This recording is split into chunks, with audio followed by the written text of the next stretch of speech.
지난 주간에 우리 목회실 교직원, 교역자와 직원 전체가 2020년에 새신교회의 목회사역을 다시 어떻게 구체적으로 할 것인가, 구조와 비전을 이루는 길을 함께 논의하면서 하나님의 지혜를 구하는 시간을 가졌습니다.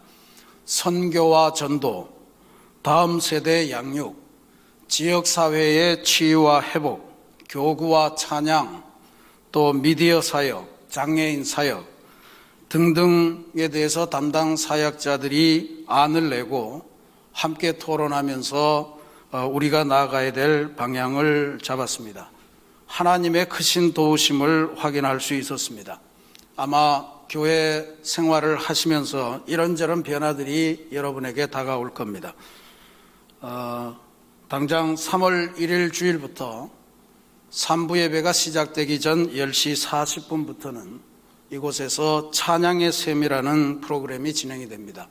예배를 그냥 허겁지겁 오시는 것이 아니고 미리 오셔서 기도도 하시고 찬양도 배우시고 찬양도 감상도 하시고 그러면서 하나님을 만나는 자리로 나아갑니다. 이런 모든 변화의 과정에 여러분들이 적극적으로 호응하시고 참여해 주시기를 부탁드립니다.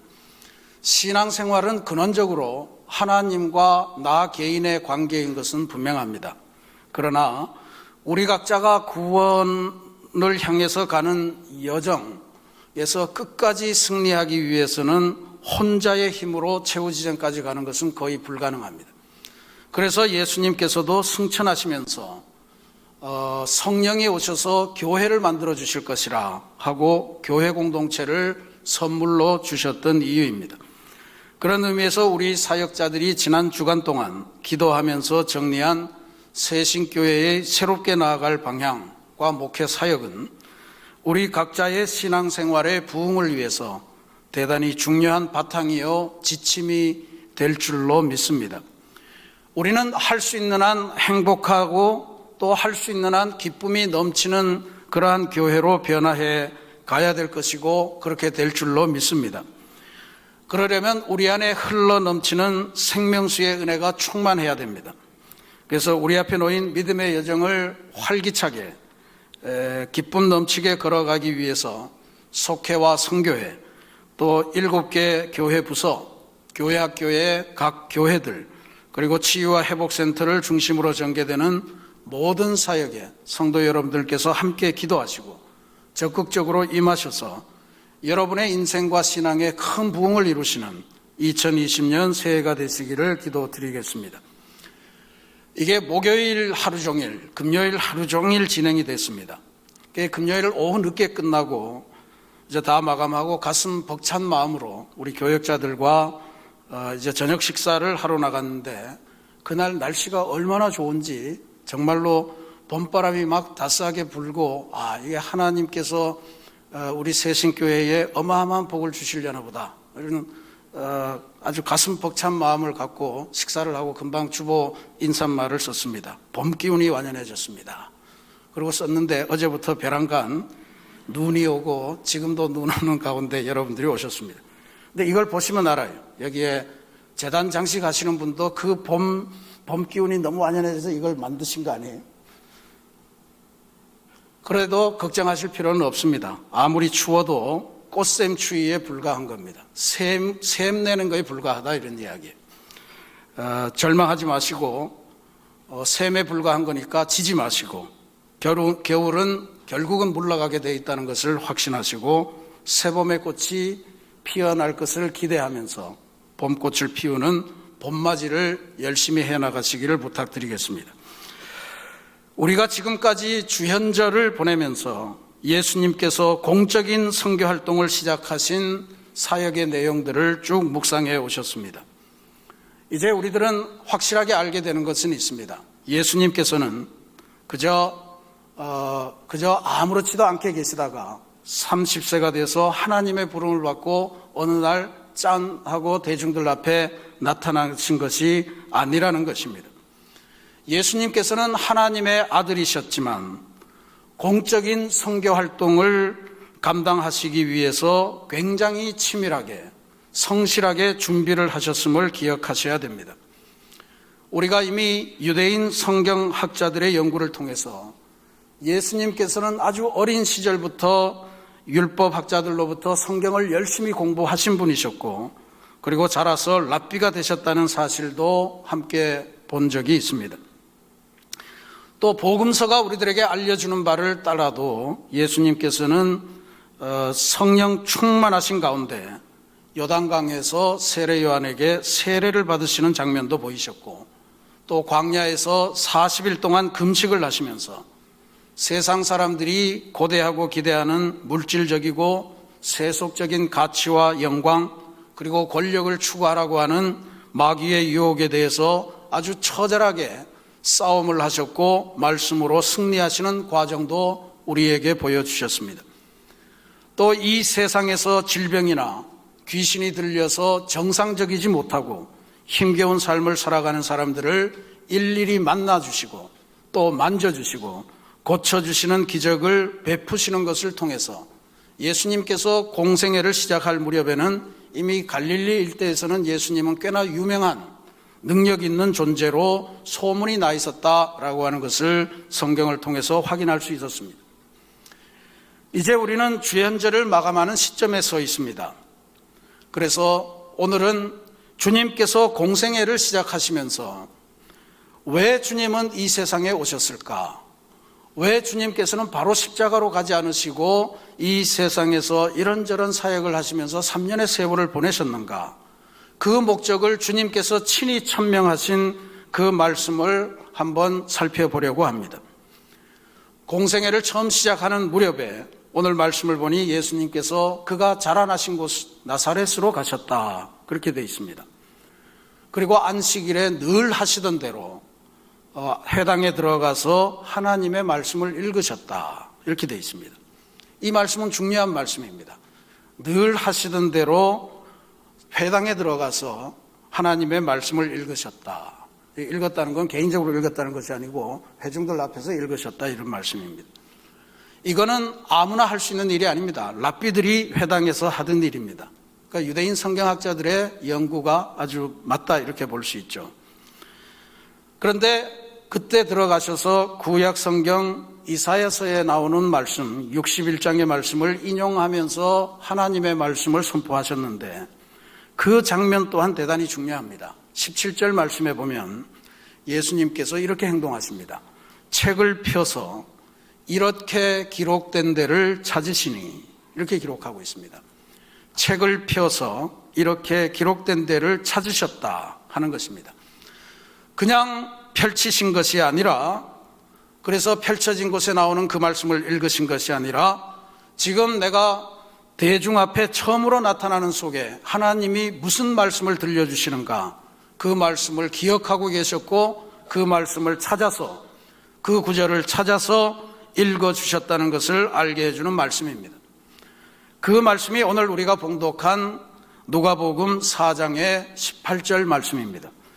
주의 성령이 내게 임하셨으니 이는 가난한 자에게 복음을 전하게 하시려고 내게 기름을 부으시고 나를 보내사 포로된 자에게 자유를, 눈먼 자에게 다시 보게 함을 전파하며 눌린 자를 자유롭게 하고 주의 은혜의 해를 전파하게 하려 하심이라.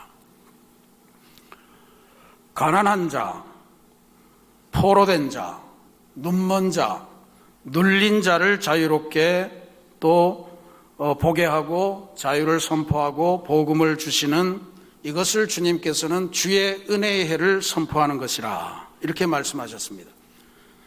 오늘 설교 제목을 가포 눈 누리라, 그렇게 표현했습니다. 주님의 사역은 아주 분명한 것이었어요.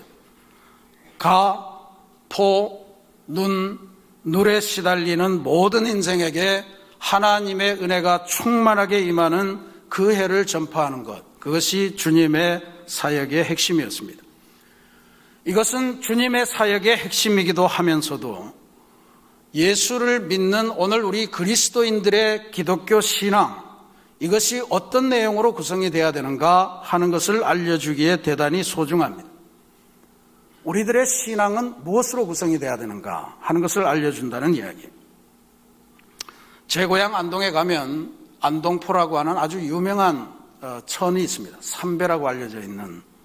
그런데 제가 학교 다닐 때는 우리 친구들 중에서도 이 집안에 이런 물레를 갖고 있는 친구들이 제법 많았던 것 같아요. 근데 요새는 민속촌 같은 데나 가야 볼 수 있습니다만, 제 천을 짜는 방식은 아마 기계가 많이 발전돼도 마찬가지일 거라고 봅니다. 저기 지금 할머니가 한 분이 이렇게 웅크리고 있잖아요. 거기에서 천을 짜는 기본은 맨 먼저 저 몸 쪽에서부터 바깥으로 쭉 나가는 저 긴 줄, 저거를 잘 거는 게 제일로 중요합니다. 저거를 날줄이라고 그럽니다. 날줄. 그러니까 저게 탱탱하게, 튼튼하게 그렇게 걸려야만 나중에 천이 짜지는데 도움이 돼요. 저게 끊어지거나 절대로 안 됩니다. 그럼 다시 걸어야 됩니다. 그러니까 저게 쭉 걸리는 작업이 있고, 그 다음에 저게 이제 천의 한 폭만큼을 짜는 거겠죠. 거기에 이제 가로로 꼬챙이 같은 게 있어서 거기에 실이 달려 있어서 이게 저 날줄에 위아래 이렇게 가면서 이렇게 번갈아 가면서 이렇게 쫙 들어갔다가 또 나왔다가 들어갔다 나왔다 들어갔다, 이게 천이 짜지는 과정입니다. 세로줄을 날줄이라고 그러고 가로줄을 이거를 씨줄이라고 이야기를 합니다. 그래서 날줄과 씨줄이 서로 교차되면서 천이 형성이 되는 거예요. 유식한 말로 해서 날줄을 경이라고 그러고요, 씨줄을 위라고 그럽니다. 그래서 사건의 경위가 어떻게 됐냐라고 물는 경위라고 하는 게 바로 여기서 비롯된 말입니다. 우리가 지도를 봐도 위에서 아래로 이렇게 내려가는 줄을 경도라고 이야기하고요, 옆에서 이렇게 가는 것을 위도라고 이야기합니다. 그래서 그 경도와 위도가 만나는 지점이 위치예요.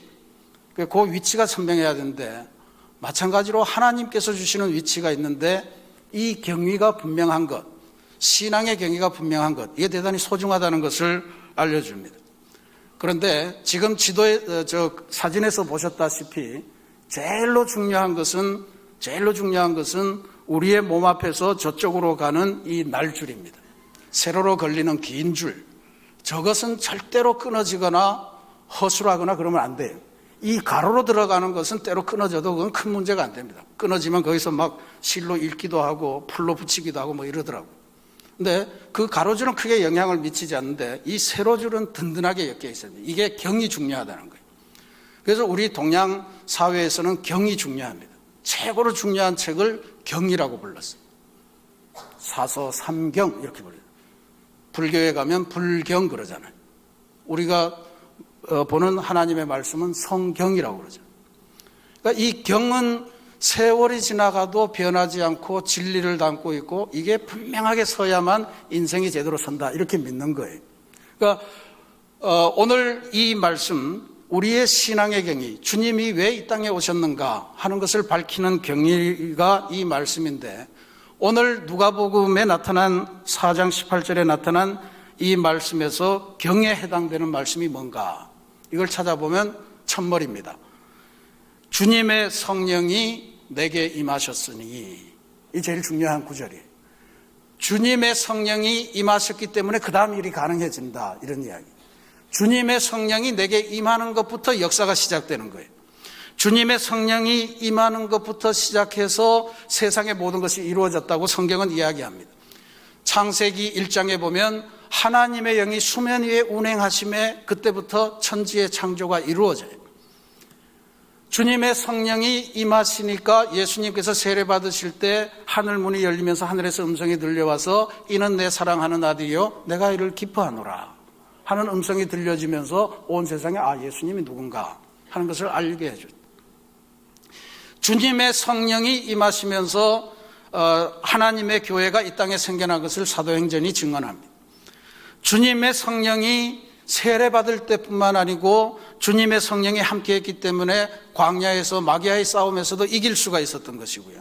주님의 성령이 함께하셨기에 그 모욕, 그 고통을 다 이겨내시고 주님께서는 십자가에서 싸움을 완수하시고 부활의 승리로 나아갈 수 있었다. 주님의 성령이 함께하시니, 이게 주님께도 중요하셨지만 오늘 우리 신앙에서도 가장 중요한 일입니다. 우리가 성경 공부를 하고 예배를 드리고 뭘 하든 간에 기독교인의 신앙의 핵심에는 주님의 성령이 내게 임하셨으니, 성령 충만한 것이 우리 신앙의 제일로 중요한 거라는 거예요. 이게 우리 신앙의 기본이 돼야 되고, 이게 우리 신앙의 출발점이 돼야 되고, 이게 우리 신앙의 핵심이 돼야 됩니다. 여러분들이 드리는 예배가 날마다 성령 충만하기를 바랍니다. 여러분들이 진행하시는 신앙생활이 늘 성령 충만하기를 바랍니다. 여러분의 사업처에 성령 충만한 역사가 날마다 나타나고, 여러분의 인생이 그래서 성령 충만한 은혜를 누리고 늘 행복하고 늘 기쁘고 웬만한 두려움 같은 것은 전혀 엄습하지 못하는 그러한 인생을 살아가시기를 바랍니다. 주님의 성령이 내게 임하셨으니, 주님의 성령이 내게 임하셨으니, 이것이 이 땅의 그리스도인들과 교회들이 가장 시급하고 가장 중요하게 사모해야 될 신앙의 내용임을 다시 한번 기억하시기를 바랍니다. 그러면 위는 뭐냐? 위에 해당되는 이 C줄은 뭐냐? 그것을 그 다음에 나오는 거죠. 주님의 성령이 내게 임하셨으니 그 다음에 뭐 하는 거예요? 오늘 말씀을 보니까 가, 포, 눈, 눌, 가난한 자, 포로된 자, 눈먼 자, 눌린 자에게 복음을 전하고 자유를 주고 또 보게 하고 또 해방을, 자유의 은혜를 선포하는, 그래서 예수님께서 요약하신 말씀을 보면 주의 은혜의 해를 선포하는 것이라, 주의 은혜의 해를 전파하는 것이라 이렇게 되어 있습니다. 하나님의 은혜의 해, 하나님의 은혜의 해를 전파한다. 단순히 하나님의 은혜를 전파하는 게 아니라 해를 전파한다 이렇게 되어 있습니다. 이게 예수님이 만들어내신 말이 아니고 구약 성경에서 이스라엘 백성이 하나님과 율법으로 언약 관계를 맺을 때 하나님이 주신 명령이에요. 레위기서 25장에 보면 하나님께서 이런 말씀으로 이스라엘 백성을 권면하셨습니다. 25장 8절부터 10절까지 말씀입니다. 너는 7 안식년을 계수할지니 이는 7년이 7번인즉 안식년 7번 동안 곧 49년이라. 7월 10일은 속죄일이니 너는 나팔 소리를 내되 전국에서 크게 불지며 제50년을 거룩하게 하여 전국 거민에게 자유를 공포하라. 이 해는 너희에게 희년이니 너희는 각각 그 기업으로 돌아가며 각각 그 가족에게로 돌아갈지며. 희년이라고 그랬습니다. 이건 기쁜 해라는 뜻인데 그냥 우리가 희락할 때 그 기쁜 일자를 쓰는 게 아니고요, 곡식 화자를 옆에 써서 이 정말 어마어마하게 기쁜 희자를 씁니다. 이게 뭐냐 하면 매 7년마다 안식년이다. 매 7년마다 하나님의 창조를 기념하면서 쉬어라 이런 이야기거든요. 그때는 뭘 쉬냐 하면 땅에서 농사를 하지 말아라. 그 7년은 내가 책임진다 이런 뜻으로 안식년을 했습니다. 땅에 경작을 하지 않고 그냥 쉬고, 그리고 웬만한 사소한 빚진 거 이런 것들은 다 탕감되는 그런 소소한 해방이 이루어지는 해였어요. 그게 안식년입니다. 근데 이 안식년을 7번 하면 몇 년이? 7, 7이 49년이 되잖아요. 그러니까 안식년을 그렇게 지내고 49년 그 다음 해 50년째 되는 해를 희년이라고 선포한다. 이 희년에는 어떤 일이 나타나냐 하면 세상을 살다 보면 망해서 혹은 돈이 없어서 땅을 팔아먹을 수 있잖아요. 이웃 사람에게 땅을 팔아줄 수도 있고, 또 집안에 있는 아이들을 남의 집에 종으로 보내고, 뭐 옛날에 흔했던 일입니다. 딸을 종으로 보내고 이런 일들이 있을 수 있는데 50년째 희년이 되면 어떠한 연유이든 땅은 원래 주인에게 다시 되돌아가고, 모든 사람들은 빚의 유무와 상관없이 전부 다 자기의 고향, 자기의 지파로 다시 되돌아가서 정상적인 삶을 살라라고 하는 명령이 바로 희년의 질서입니다. 그러니까 하나님께서 인생살이를 하다가 보면 이리저리 박탈당하고 빼앗기고, 그래서 자기 힘으로는 어떻게 노력해도 회복될 수 없는 그러한 시점을 50년이라고 본 것 같아요. 50년이 지나고서는 그때까지도 빚이 있고 그때까지도 빚을 받고 이런 건 다 무효다. 그렇게 하면 안 된다. 없는 것으로 새롭게 시작해라. 모든 빚은 탕감되고 모든 팔린 땅은 원주인에게로 돌아가고 모든 팔렸던 몸들은 다시 원래의 가족의 품으로 되돌아가라. 새로운 출발, 새로운 시작, 처음부터 다시 시작하는 기회를 균등하게 만드시는 하나님의 사랑이 바로 희년의 사랑이었습니다. 예수님께서 지금 말씀하시는 것이 이 희년의 은혜를 가난한 자, 포로된 자, 눈먼 자, 눌린 자에게 전파하기 위해서 내가 오셨다라고 하는 이 말씀을 주시는 거예요. 이게 오늘날 우리가 교회에서 말하는 선교라고 하는 단어로 해당되는 그런 말입니다. 선교고 전도입니다. 그러니까 이게 기독교인 신앙에서 경위라고 할 때 위에 해당되는, C줄에 해당되는 이 가로줄로 막 가는 거예요. 이게 오늘 우리들의 신앙의 내용의 한 축이다라고 하는 이야기입니다. 신앙생활의 중요한 한 축은 하나님에게 든든하게 걸려있는 그 성령의 줄입니다. 하나님에게 든든하게 걸려있어서 절대로 끊어지면 안 돼. 늘 하나님을 사모하면서 그 줄을 가까이 하되, 이 하나님과 연결된 성령의 줄, 이 한복판 사이로 주님께서 알려주신 이웃사랑을 실천해가면서 사람들에게 하늘의 은혜가 어떤지를 전파하고 전도하고, 그리고 주님의 사랑을 나누어주는 그 선교의 역사를 감당하는 것. 그렇게 세로줄이 묶여있고 거기에 우리의 사랑이 왔다 갔다 하면서 하나하나 천이 짜여지는 거죠. 우리가 10년을 살면 10년만큼 천이 짜여지는 거예요. 점점 인생이 늘어갈수록 그 천의 폭이 넓어지는 거예요. 그리스도인들이 살아가는 삶의 역사를 통해서 하나님의 나라가 확산되고 하나님의 나라가 더 아름답게 완성되고 하는 것을 누려야 되는 것이 예수님께서 알려주신 이 C줄과 날줄의 의미다라고 하는 것을 기억하셔야 될 줄로 믿습니다. 그러니 우리는 성령 충만한 인생을 사시고 그 성령 충만함으로 나의 구원만을 위해서 사는 것이 아니고 주님께서 말씀하신 가포 눈물, 가난하고 포로되고 눈멀고 눌린 자에게 주님의 희년의 은혜를 선포하고 전파하는 그 삶을 살아가는 것이 우리 기독교인의 삶이라, 주님이 이 세상에 오신 목적이라고 하는 것입니다.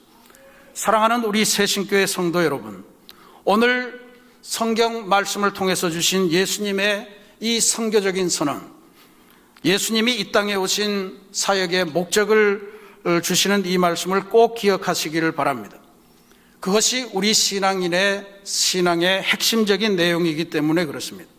오늘 우리 신앙인은 신앙인의 삶을 구성하는 날줄과 C줄을 분명하게 하셔야 됩니다.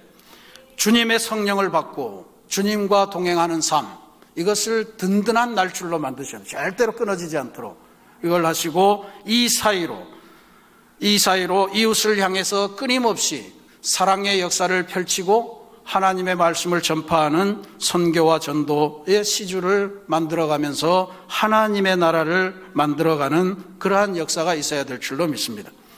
2020년 우리 모두의 인생이 이처럼 하나님의 나라를 아름답게 만들어가는 복된 한 해가 되시기를 기도드립니다. 그러려면 여러분의 인생을 구성하는 신앙의 날줄과 C줄을 분명하게 하시기 바랍니다. 어떤 경우에도 성령 충만한 이 신앙의 날줄을 포기해서는 안 됩니다. 주님의 성령이 내게 임하시니 이 날줄로 든든한 인생의 배틀 위에 날줄을 거시고, 그래서 성령 충만함으로 여러분들 속에 나타나는 마귀의 유혹이나 어떤 질병의 아픔이나 관계의 파탄이나 모든 어려움들을 다 이겨내시고 승리하시는 역사가 있기를 바랍니다. 여러분이 예배를 통해서 성령 충만해지는 그러한 영적인 에너지를 끊임없이 채워가시기를 바랍니다. 그리고 어떠한 어려움 속에서도 여러분들이 아름다운 하나님의 사랑을 이웃과 나누는 선교의 꿈을 포기하지 마시기 바랍니다. 이렇게 성령의 줄, 또 이웃사랑의 줄, 그것이 함께 어우러지면 하나님 나라의 아름다운 화폭이 우리 앞에 전개될 줄로 믿습니다. 그와 같은 삶을 통해 우리는 하나님께서 주시는 하늘 기쁨이 또 하늘 행복이 충만한 그러한 인생을 살아가게 될 줄로 믿습니다. 주님의 성령이 내게 임하시니 여러분들이 주님께 기름 부음을 받고 세상으로 나아가서 가난한 자, 포로된 자, 눈먼 자, 눌린 자에게 주님의 은혜와 사랑의 해를 선포하시며 하나님의 아름다운 나라를 만들어 가시는 귀하고 복된 인생, 귀하고 복된 2020년이 되시기를 주님의 이름으로 축원합니다. 같이 기도하겠습니다.